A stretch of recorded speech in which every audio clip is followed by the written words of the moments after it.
Black people aren't suffering at an amorphous blob called the system. Black people are suffering at the hands of whiteness and white people who live inside the delusions of white supremacy and construct systems and structures to enact the delusions of white supremacy. And so the conversation doesn't need to be about whether or not Black people are struggling in the ghetto. The conversation needs to be about why white people made a ghetto. The conversation needs to be about why white people made chattel slavery.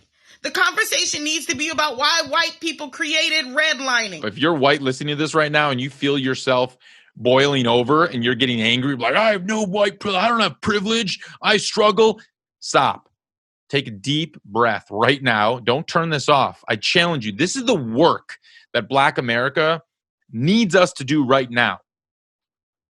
And if you just turn it off, that's the problem. You have the privilege to ignore it. You don't have to deal with this every day. This is what Black America is dealing with every single day. What's up? Welcome to the New Music Business Podcast. I'm your host, Ari Herstand, author of How to Make It in the New Music Business, founder of Ari's Take Academy. Today, we don't have a guest. I have some clips from people I think you should hear from. Like the first you just heard, that was Sonia Renee Taylor. She's an author and a poet and an activist. And I have some other speakers on the program today who I have pulled from the internet, and I think you should hear from these people. This is a very different episode. We are living in very crazy times right now. Shit is crazy. This is what Black America is dealing with every single day. And I know I'm a white man talking about this, and you should be lectured by a white man, but why am I doing this right now? I have a platform, and I'm using my platform right now to be an ally, a white ally to the Black community. Because unfortunately, people have been screaming about this for years. They've been talking, they've been protesting, they've been yelling, they've been whispering, they've been lobbying. And unfortunately, the way our system and society is set up is that unless white voices are part of that and are part of the dialogue, nothing changes. Because that's our system. That's why the majority of the Senate and Congress are all white. That's why the majority of the top CEOs of the Forbes 50 top companies are all white. That's why 10 out of 10 of the Billboard power players are all white. In music, yes, 10 out of 10. Top 50, there's only one Black person in the top 50 of the Billboard power players. This is the system that has been set up in place. To ignore that system, to ignore this reality, to be able to ignore this reality, that's your white privilege. But this is a moment for us to step up. So that's what this episode is about. As always, please subscribe, like the show, all that stuff. Okay. Yesterday, I attended the Black Lives Matter protest march in Hollywood. It's estimated that there were 100,000 people there. It was a sight to behold. We shut down Hollywood Boulevard from Vine to Highland, over a mile and a half, something like that. I mean, it was crazy. The street was packed. I attended the Black Lives Matter Los Angeles protest in Pan Pacific Park, which kind of devolved into chaos when the police showed up. It was a beautiful, peaceful march. For the first hour, we were in the park listening to speeches from BLM leaders, but also from parents and family members of people who had been killed at the hands of the LAPD. All these names I'd never heard before. Most of the injustices against the Black community at the hands of police, we never hear about. We hear about the horrific cases that are caught on film, but when they're not caught on film, we never hear about these things. So many names. It was tragic. Then we marched for an hour and a half, beautifully peaceful. Then the police showed up, and they got very aggressive very quickly. They started shooting rubber bullets, using force, and force was met with force. It was chaos. I was right in the middle of it. I saw police cars I saw this white dude going around and slashing tires and smashing police car windows. And, it's been reported that most of the instigators on a lot of this violence and property damage, the instigators are white men. I was running in the opposite direction, full speed, when the police started shooting rubber bullets at us. 99% of us were peaceful protesters. And then there were a few people that became violent. Now, I'm never going to tell a black person how to think, act, feel, or protest. I haven't lived in their shoes. There's a lot of injustices that our society, our American society, have been inflicting on the black community for hundreds of years. This is, the fact that white people don't have to acknowledge this fact is a privilege. This is our white privilege. Now, white privilege is a phrase that get a lot of people riled up. If you're white listening to this right now and you feel yourself boiling over and you're getting angry, like, I have no white privilege, I don't have privilege, I struggle. Stop. Take a deep breath right now. Don't turn this off. I challenge you. This is the work that Black America needs us to do right now. And if you just turn it off, that's the problem. You have the privilege to ignore it. You don't have to deal with this every day. This is what Black America is dealing with every single day.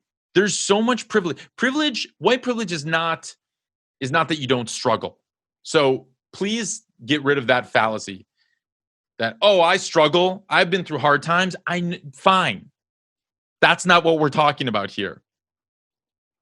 White privilege is simply means that the color of your skin exclusively provides you with benefits and advantages that other people of color do not get, namely Black people. Like the benefit to drive and not get pulled over, like Philando Castile was pulled over 49 times over the span of 13 years, all for minor infractions like turning into a parking lot without a signal. We all know what happened on his final traffic stop. He was murdered by a police officer pulling him over because the police officer got scared when Philando said very calmly, "Officer, just want to let you know I have a legally registered firearm with me right now." Did nothing. I watched the tape. He was murdered. Police officer got acquitted. All the police officers get acquitted that murder Black people. That's how our system is set up. White privilege is the ability to wear a hoodie at night, walk down the street without being questioned or murdered like Trayvon Martin. White privilege is walking into a store and not being followed. It's buying something expensive and not assuming that you're committing credit card fraud. Like the 21-year-old woman who purchased a $2,500 handbag from Barney's that she saved up for months and really wanted that. And they accused her of a credit card fraud, held her. It's being able to easily get pain meds from the doctor and not get questioned by it. It's not being afraid when the police drive by you. It's being able to smoke weed illegally or commit other small crimes and not worry about it. These are facts. White people are incarcerated 5 times less than Black people, Black men. It's why the sentence for cocaine is 100 times lighter than a sentence for smoking crack when it's virtually the same drug. Coke, more prominent in white communities, crack, more prominent in Black communities. It's qualifying for a mortgage 10 times more than Black people in the same financial situation. That's current. White privilege is the ability to riot, burn cars, smash windows after your hockey team wins and being laughed off as dumb kids, not thugs. White privilege is not getting the police called on you for an alleged fake $20 bill. White privilege is not getting killed by the police for doing nothing wrong. Does not mean your life is not hard. It does not mean that you don't struggle. It simply means that the color of your skin gives you advantages in American society, plain and simple. I have been spending the last 2 weeks grappling with what to do as a white man, the most privileged motherfucker in society right now. And the more that I've tuned in and listened to Black leaders, read Black leaders, listened to their speeches, read their essays and their books. Just tuning in, I hear that they're asking for white allies to step up right now and to speak out. You know, signs that I saw at the marches: white silence is violence. This is not a time to remain silent right now. This is not the time to just hope this blows over. This is a revolution that's happening right now. And the rallying cries that a lot of people struggle with from the Black Lives Matter movement right now are what we're hearing: defund the police. That freaks out a lot of white people. We need the police. We need the police. Defund the police doesn't necessarily mean completely abolish all police or all public safety. It means reimagining what a public safety department can look like, and also reinvesting the funds. I want to read a few things right now. One is from John Legend, his Twitter thread from June 7th. I encourage you to check it out. He said, "I know this word defund has caused some controversy, even from some who are inclined to agree with a lot of the underlying arguments. Some hear that word and envision the purge, some dystopian descent into anarchy. Some intentionally want to cast the argument in extremes like that so they can score political points. But I ask that those of you who are reasonable and actually care about making this country healthy and safe for all people engage with the thoughtful arguments in this piece. Police funding takes up a huge portion of our local budgets. Budgets are moral documents which spell out in black and white what our priorities are. We have finite amounts of money to spend, and right now we spend far too much on policing. And that choice comes at a cost. We defund housing support, healthcare, education, and childcare, the arts, drug treatment, community centers, all sorts of services that would actually reduce the problems that we ask the police to surveil and contain. Whenever there are budget cuts, those softer services are on the chopping block first. And since we know we're not solving the underlying problems, we figure we better keep a huge police force to contain them. Let's resolve to do differently. Let's imagine a healthier world. This doesn't mean there will be no police. It means there should be significantly fewer police and more professionals of other types with expertise in their fields, whether it's social work, healthcare, conflict resolution, drug treatment, etc. Defund is the word because it says we're taking away some funding from one budget item and moving it to higher priorities. Reform or retrain does not at all suggest the same thing. We've been supposedly doing the latter for decades. It's not the job of grassroots activists on the left to craft political messaging for mainstream Democratic candidates. I'm almost 100% sure Biden won't be tweeting defund the police. It's the job of activists to push these politicians toward meaningful change. Everyone was saying $15 minimum wage and Medicare for all and gay marriage were also unrealistic and ridiculous, but activists moved the conversation and pushed politicians toward progress. I also want to play a few other voices right now, Black voices, leaders. These are two women, two of the co-founders of the Black Lives Matter movement. Alicia Garza, this is her interview on Meet the Press this past Sunday about what defund the police mean. And then we're going to hear from Patrisse Cullors on what another co-founder of the Black Lives Matter movement, on what her thoughts on what defund the police actually means. When we talk about defunding the police, what we're saying is invest in the resources that our communities need. So much of policing right now is generated and directed towards quality of life issues. But what we do need is increased funding for housing. We need increased funding for education. We need increased funding for the quality of life of communities who are over-policed and over-surveilled.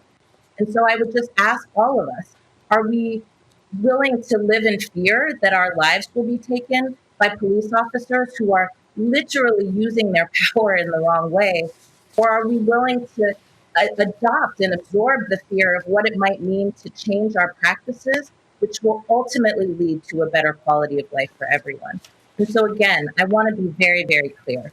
7 years ago, people thought that Black Lives Matter was a radical idea. And yet Black Lives Matter is now a household name, and it's something being discussed across kitchen tables all over the world. Why can't we start to look at how it is that we reorganize our priorities so that people don't have to be in the streets protesting during a national pandemic? It's really in a global pandemic. It's time for us to address the pandemic in our communities. And that pandemic is not having the resources we need to live well. And that's not just a Black problem, that's everybody's problem. Question. I don't have any more faith in charges and convictions. I want to rely on this demand of defunding. I think that is our next stage of the work. If you look across cities, across this country, and you look at their budgets, you will see that there's a disproportionate amount of money given over to law enforcement. Then things like healthcare, after-school programs, education, access to jobs. This is an issue about what we're prioritizing. The unfortunate reality with police departments, sheriff's departments, correctional officers, is that they are trained to use force first. No amount of training can untrain the culture of law enforcement, which is a culture of violence. When we put all of our dollars towards law enforcement, making them be the first responders to mental health crisis, the first responders to issues of domestic violence, the first responders to issues of homelessness, we're creating a public health crisis because the more contact with police, the more harm. Instead, we can put those dollars towards social workers responding to mental health crisis, to doctors responding to drug and alcohol crisis, to caseworkers responding to homelessness. We can do so much more with our dollars. We can end homelessness. We can end gentrification. We can give everybody a good quality of life if we discontinue our obsession with giving the police everything and believing that they are the pathway towards public safety. Now, a lot of my white friends saw the video of George Floyd being murdered and reacted like any person with a conscience reacts, with horror and terror. Believe it's wrong. I heard Rush Limbaugh and The Breakfast Club, which is an all-black radio show. Rush Limbaugh and The Breakfast Club had an engaging conversation, which is great. We need to be talking to people who are not like us. And this is the first time that I've heard that from white conservatives not siding with the police. They watched that. It's hard to watch that video and side with the police in that situation. But every time up until this point, white conservative America sides with the police. Black lives don't matter. All lives matter. Yeah, no shit. That's not what we're talking about right now. You don't go to a cancer march, a march for breast cancer. You say all diseases matter. Why are we talking about breast cancer right now? All diseases matter. That's like I watched this bit by Michael Che, his stand-up special he had. The wife coming to him and saying, "Baby, do you love me?" And then saying, "I love everybody. I love all God's creatures equally. You're no different." It's absurd. Of course it's absurd. That's how absurd all lives matter means. It's like if you break your arm, this is tweeted by Samaj Mitchell. You break your arm and go to the doctor, and the doctor says, all your bones matter, not just your arm. You're going to look at them stupid because, yes, all your bones matter, but they are fine. Your arm needs attention right now. There's that photo of the little girl holding up a sign saying, "We said Black Lives Matter. Never said only Black Lives Matter. We know all lives matter. We just need your help with the hashtag Black Lives Matter, for Black lives are in danger." Mitt Romney just tweeted Black Lives Matter. Never thought I'd see that. Black Lives Matter 7 years ago, like Alicia said, seemed radical. It's funny how all these radical ideas are not so radical as time progresses. And people call progressives the radical ones.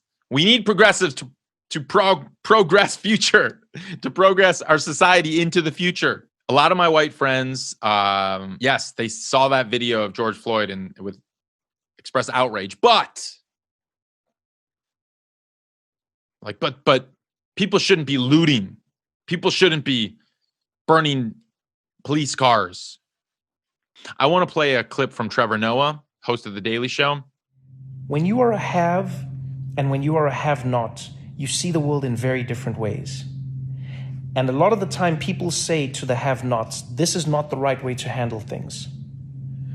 When Colin Kaepernick kneels, they say this is not the right way to protest.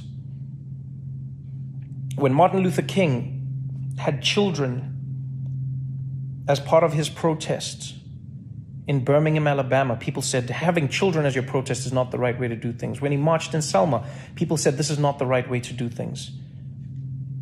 When people burn things, they say it's never the right way, because there is never a right way to protest. And I've said this before, there is no right way to protest, because that's what protest is.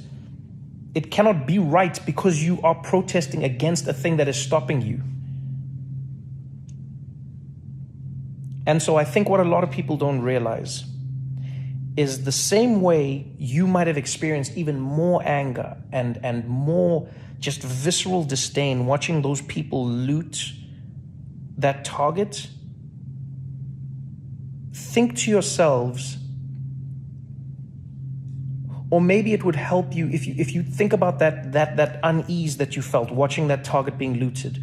Try to imagine how it must feel for Black Americans when they watch themselves being looted every single day. Because that's fundamentally what's happening in America. Police in America are looting Black bodies. And I know someone might think that's an extreme phrase, but it's not, because here's the thing I think a lot of people don't realize. George Floyd died. That is part of the reason the story became so big, is because he died. But how many George Floyds are there that don't die? How many men are having knees put on their necks? How many Sandra Blands are out there being tossed around? It doesn't make the news because it's not grim enough. It doesn't even get us enough anymore. It's only the deaths, the gruesome deaths that stick out. But imagine to yourself, if you grew up in a community where every day someone had their knee on your neck, where every day somebody was out there oppressing you every single day. You tell me what that does to you as a society, as a community, as a group of people. And when you know that this is happening because of the color of your skin, not because the people are saying it's happening because of the color of your skin, but rather because it is only happening to you and you're the only people who have that skin color. And I know there's people who say, yeah, but well, how come black people don't care when Black people kill? But man, that's one of the dumbest arguments ever. Of course they care. If you've ever been to a hood anywhere, not just in America, but anywhere in the world, you'd know how much Black people care about that. If you know anything about under-policing and over-policing, though, you would understand how that comes to be. The police show Black people how valuable their lives are considered by the society. And so then those people who live in those communities know how to or not deal with those lives. Because best believe, if you kill a white person, especially in America, there is a whole lot more justice than is coming your way than if you killed some Black body in a Black neighborhood somewhere. And so to anyone who watched that video, don't ask yourself if it's right or wrong to loot, or don't ask yourself, wow, what does looting help? No. Ask yourself that question. Ask yourself why it got you that much more watching these people loot, because they were destroying the contract that you thought they had signed with your society. And now think to yourself, imagine if you were them watching that contract being ripped up every single day. Ask yourself how you'd feel.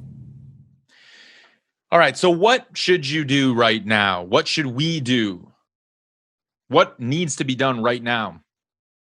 This is not the time to tune out. Being in music comes with great responsibility. We are gatekeepers of the culture. It's our responsibility to not only come together to celebrate the wins, but also hold each other up during a loss. That's why the show must be paused in Music Needed to Happen last Tuesday.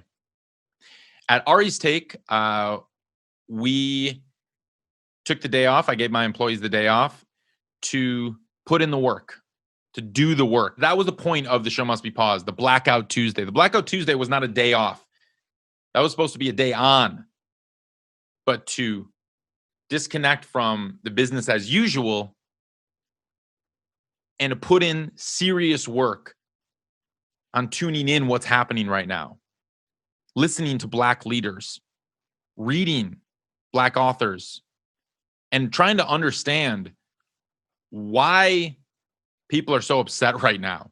It's not just about George Floyd. If you think that this whole uprising is because it's just George Floyd, you are sadly mistaken and you extremely ignorant, and you need to put in the work. Now, this is not me trying to chastise you. This is hoping that you'll step the fuck up and break out of your white bubble. It's uncomfortable. If you're uncomfortable right now and you're angry with me, good. Use that. At Ari's Take, we put together a list of over 100 music companies, and we asked them whether they participated in the show must be paused or not. Did they give their employees the day off or not? Did they issue statements or not? Did they donate to causes, organizations that support Black causes or not? No judgment, just wanted to see where you're at. We have this list on Ari's Take right now. You can check it out. It's a spreadsheet. You can search it. aristake.com. That's what June 2nd was all about. The show must be paused. I asked the co-founders of the show must be paused, 2 Black female executives in music, Jamila Thomas and Brianna Agumang. I apologize for that pronunciation. What it was about.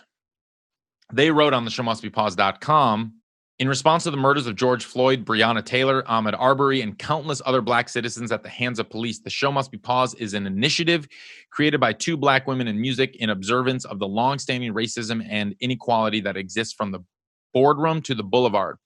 We will not continue to conduct business as usual without regard for Black lives. Tuesday, June 2nd is meant to intentionally disrupt the work week. Monday suggests a long weekend, and we can't wait until Friday for change. It is a day to take a beat for an honest, reflective, and productive conversation about what actions we need to collectively take to support the Black community. The music industry is a multi-billion-dollar industry, an industry that has profited predominantly from Black art. Our mission is to hold the industry at large, including major corporations and their partners who benefit from the efforts, struggles, and success of Black people accountable. To that end, it is the obligation of these entities to protect and empower the Black communities that have made them disproportionately wealthy in ways that are measurable and transparent. This is not just a 24-hour initiative. We are and will be in this fight for the long haul. A plan of action will be announced. We are tired and can't change things alone. In the meantime, to our Black friends and family, please take the time for you and your mental health. To our allies, the time is now to have difficult conversations with family, friends, and colleagues. They also wrote in a follow-up that I posted in my article on Ari's Take, is an industry that has profited predominantly from Black art. To that end, it is the obligation of these entities to protect and empower the Black communities that have made them disproportionately wealthy in ways that are measurable and transparent. That's what Jamila Thomas said. She continued, the point was never to mute ourselves. This was a day to completely disconnect from work and make a difference in our community because we should not normalize what is happening. Her co-creator, Brianna, discussed the movement will move forward after what was popularly referred to as Blackout Tuesday. She said the day was a strong start to the change we want to make in the industry. We are taking all thoughts and ideas that were gathered and will be implementing them into phase 2 of this movement. Next steps are about clarifying needs and mobilizing the people to be the change we wish to see. The goal is to tap into the community at large to create change that is impactful and long-lasting. So what do we do right now? I've heard from some of my white friends saying, I just can't take it anymore. It's too much. I need a break. I need to tune out. It's too much. Okay. I empathize with that. It's a lot. That's also part of your white privilege, to tune out. The Black community can't tune out. This is happening every day. This is a system that has been set up. I encourage you to tune in, to learn about the history of America, not the history we're taught in school, because that's white history. The actual real history of America that includes a lot of Black history. We're not taught Black history in school. We're taught white history. So tune in. There's 2 things that I want you to do. If you're only going to do two things, do these two things. I know there's reading lists of 15 books you need to read and 27 documentaries and yada, yada. That's a lot, okay? I'm giving you two things to do. These will not take long, and they're very easy to do. Number one, read Ta-Nehisi Coates' essay, The Case for Reparations. Just search it. I'll put it in the show notes. The Case for Reparations. Or you can listen to it. If you don't like reading, you're listening to this right now, don't read it. There's a SoundCloud link right at the top of the article. Just click that and listen to it. It's an hour and a half, something like that. This outlines the history of America and how we have systematically oppressed Black people and prevented their upward mobility. If you're wondering why, that's the question you should be asking is why are our neighborhoods segregated? Why do Black men suffer disproportionately than white men? Why is that? Well, he explains why that is. Here's actually him testifying before Congress last year when they were debating H.R. 40, the bill to discuss reparations. This is what he had to say to the Senate Majority Leader Mitch McConnell, but just in general. Take a listen. Yesterday, when asked about reparations, Senate Majority Leader Mitch McConnell offered a familiar reply. America should not be held liable for something that happened 150 years ago, since none of us currently alive are responsible. This rebuttal proffers a strange theory of governance, that American accounts are somehow bound by the lifetime of its generations. But well into this century, the United States was still paying out pensions to the heirs of Civil War soldiers. We honor treaties that date back some 200 years, despite no one being alive who signed those treaties. Many of us would love to be taxed for the things we are solely and individually responsible for. But we are American citizens, and thus bound to a collective enterprise that extends beyond our individual and personal reach. It would seem ridiculous to dispute invocations of the founders or the greatest generation on the basis of a lack of membership in either group. We recognize our lineage as a generational trust, as inheritance. And the real dilemma posed by reparations is just that, a dilemma of inheritance. It is impossible to imagine America without the inheritance of slavery. As historian Ed Baptist has written, enslavement, quote, shaped every crucial aspect of the economy and politics of America, so that by 1836, more than 600 million, or almost half of the economic activity in the United States derived directly or indirectly from the cotton produced by the million-odd slaves. By the time the enslaved were emancipated, they comprised the largest single asset in America, $3 billion in 1860 dollars, more than all the other assets in the country combined. The method of cultivating this asset was neither gentle cajoling nor persuasion, but torture, rape, and child trafficking. Enslavement reigned for 250 years on these shores. When it ended, this country could have extended its hallowed principles, life, liberty, and the pursuit of happiness to all regardless of color. But America had other principles in mind. And so for a century after the Civil War, Black people were subjected to a relentless campaign of terror, a campaign that extended well into the lifetime of Majority Leader McConnell. It is tempting to divorce this modern campaign of terror, of plunder, from enslavement. But the logic of enslavement, of white supremacy, respects no such borders. And the god of bondage was lustful and begat many heirs: coup d'etats and convict leasing, vagrancy laws and debt peonage, redlining and racist GI bills, poll taxes and state-sponsored terrorism. We grant that Mr. McConnell was not alive for Appomattox, but he was alive for the electrocution of George Stinney. He was alive for the blinding of Isaac Woodward. He was alive to witness kleptocracy in his native Alabama and a regime premised on electoral theft. Majority Leader McConnell cited civil rights legislation yesterday, as well he should, because he was alive to witness the harassment, jailing, and betrayal of those responsible for that legislation by a government sworn to protect them. He was alive for the redlining of Chicago and the looting of black homeowners of some $4 billion. Victims of that plunder are very much alive today. I am sure they'd love a word with the majority leader. What they know, what this committee must know, is that while emancipation deadbolted the door against the bandits of America, Jim Crow wedged the windows wide open. And that is the thing about Senator McConnell's something. It was 150 years ago, and it was right now. The typical black family in this country has 1/10 the wealth of the typical white family. Black women die in childbirth at 4 times the rate of white women. And there is, of course, the shame of this land of the free, boasting the largest prison population on the planet, of which the descendants of the enslaved make up the largest share. The matter of reparations is one of making amends and direct redress, but it is also a question of citizenship.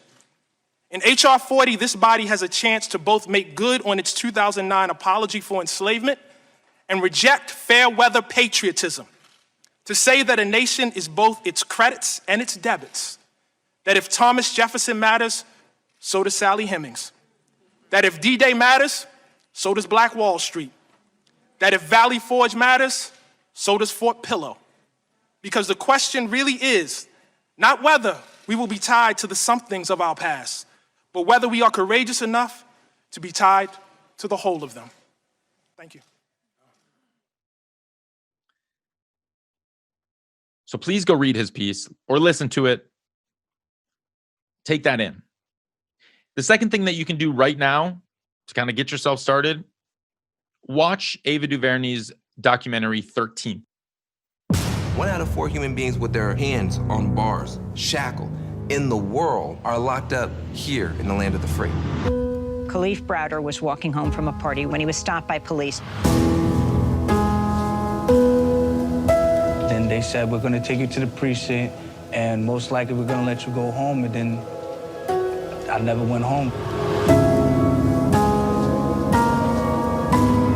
The 13th Amendment to the Constitution makes it unconstitutional for someone to be held as a slave. There are exceptions, including criminals. The loophole was immediately exploited. What you got after that was a rapid transition to a mythology of black criminality. Watch this documentary so you can learn about the history of mass incarceration and how it got to be that way. These are things that the black community needs us to do right now. We got to tune in. Stop tuning out. That's privilege. Do some research. Do some learning. I'm continuing to learn. I'm reading White Fragility right now. Great read. But again, 2 things you can do right now if you're super overwhelmed. Case for reparations, number 1. Number 2, watch 13th, Ava DuVernay. And then, of course, take it further. Listen to your local black leaders. Attend protests, marches, rallies. Donate to causes you believe in. I've listed a bunch on Ari's Take that companies are participating in, like Color for Change, NAACP, Legal Defense Fund, Equal Justice Initiative. There's a bunch of great organizations of people actually doing the work out there. You know, Rolling Stone just wrote a really interesting piece, and they talk about, they quoted a few anonymous record label execs. One of the A&Rs, they said, pop music is black music. That's just what it is. We need the offices to reflect the charts. It's real simple. Most of the executives at major labels are all white. Even indie labels, white. And the black executives remain concentrated in what are called urban departments, which focus on hip hop and R&B, while white executives are free to move as they please. Remember, the term R&B was coined, after all, to replace race music. The charts have always been mostly segregated, with white musicians responsible for the majority of rock, country, and pop, and black musicians making their way in R&B and hip hop. Black acts, Rolling Stone writes, are still penalized for trying to move into white spaces. Just last year, Lil Nas X was booted off Billboard's country chart, while white performers who dabble in hip hop, like Post Malone, G-Eazy, and in R&B, like Adele, benefit from a significant commercial windfall. Let's not forget that, like the Show Must Be Paused co-founders wrote, that the music industry has been exploiting the Black community forever, since the beginning. Look at what the major label record deals are. One of the label execs interviewed for this piece said none of the major labels would even be standing if the business were fair. Duh. The music business has one of the most predatory loans in the history of loans, says a manager that was interviewed for this piece. Even with a bank, your interest rate may be high, but if you pay your loan off, you at least own your house. In the music industry, you give someone something for eternity and you never get it back. Of course, a typical record deal involves an artist giving up the rights to their music, often in perpetuity, in exchange for an upfront check, and eventually maybe the right to pocket 18 cents out of every dollar made from the recordings, after the label recovers the advance, the marketing budget, tour support, and other expenses. 18%? You've been following me for any time, you know, don't sign a major label deal. You don't need to. All right. That was that Rolling Stone piece. You can search it. It's called "The Music Industry Was Built on Racism. Changing It Will Take More Than Donations." I'll put that in the show notes. Also, that was written by Elias Light. All right. Enough of me. Go put in the work. Peace and love.